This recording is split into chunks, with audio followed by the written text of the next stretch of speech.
October has a weird way of picking heroes. Major League Baseball rules allow managers to make odd roster decisions, and players you might not expect being called on with the entire season hanging in the balance. But this Rockies playoff story doesn't begin in October. First, we have to pick up where we left off in September. The Rockies won 2 of their last 3 games of the season, which pushed their record to 91-71, good enough for first place in the National League West. The Los Angeles Dodgers also managed to end the season at 91-71. Good enough for first place in the National League West. When you play 162 games to decide who's best, why not just play one more? Game 163 took place in LA on Monday and featured 2 of the best young pitchers in baseball, German Marquez and Walker Buehler. Marquez was brilliant for the Rockies. Buehler was unhittable for the Dodgers. The Rockies didn't get a single hit till the 6th inning and only scored 2 runs. So the Dodgers stifled the Rockies and won Game 163 and the National League West for the 6th straight season.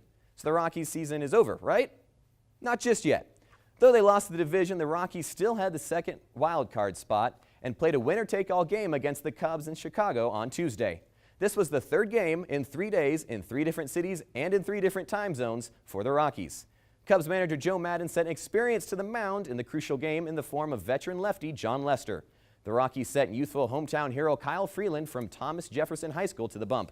Lester was brilliant for the Cubs. Freeland was unhittable for the Rockies. After 6 2/3 shutout innings, Freeland held the Cubbies to just 4 hits, giving the Rockies an uncomfortable 1-0 lead going into the 8th. After the 8th inning, it was a 1-all tie after the Cubs' most valuable player, Javier Baez, hit an RBI double off Rockies reliever Adam Ottavino. And 1-1 with the score would remain until the 13th inning. After 2 straight 2-out singles put men at first and third for the Rockies, up came the team's backup catcher, Tony Walters. Walters' regular season batting average was 1.7.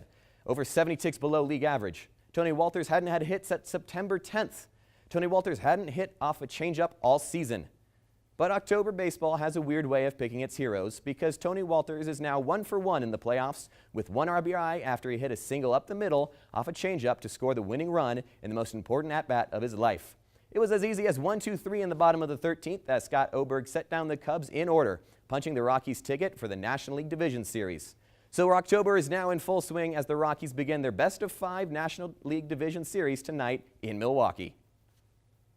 Now, Ben, that game was just one to watch. I think I even turned it off at one point and ended up having to turn it back on because I just kept getting those notifications on my phone. I don't know how many miles I paced around my house, but it was quite a few.